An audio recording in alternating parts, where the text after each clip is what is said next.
உலக வரலாற்றில் மிகப்பெரிய தீர்க்கப்படாத கொலை மர்மம். 135 வருடங்களுக்கு பிறகும் கொலைகாரனு யாருன்னு தெரியாத குற்றம்.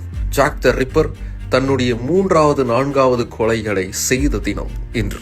என்ன நடந்ததுன்னு பாக்குறதுக்கு முன்னாடி பிக் பேங் போகன் சேனலை சப்ஸ்கிரைப் பண்ணலாம்னா சப்ஸ்கிரைப் பண்ணிடுங்க.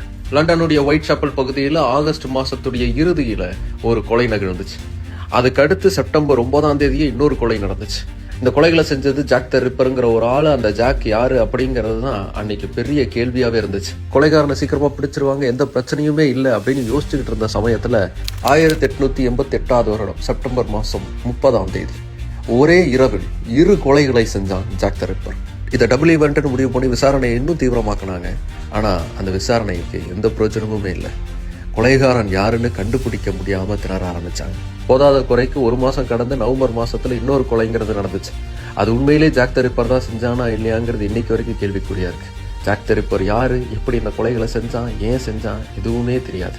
இப்படி ஏகப்பட்ட முடிச்சுகள் அதை சுத்தி இருந்துச்சு. இன்னைக்கு வரைக்கும் அந்த முடிச்சுகள் அவிழ்க்கப்படவே இல்லை.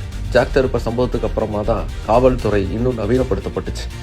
ஒரு டிபார்ட்மெண்ட்டுங்கிறதே தனியாக அதுக்காக உருவாக்கப்பட்டுச்சு. இப்படி ஏகப்பட்ட மாற்றங்களை காவல்துறையிலே உருவாக்குறதுக்கு காரணமாக இருந்த ஜாக் த ரிப்பர் தன்னுடைய டபுள் ஈவெண்ட் கொலைகளை செய்த தினம் இன்று.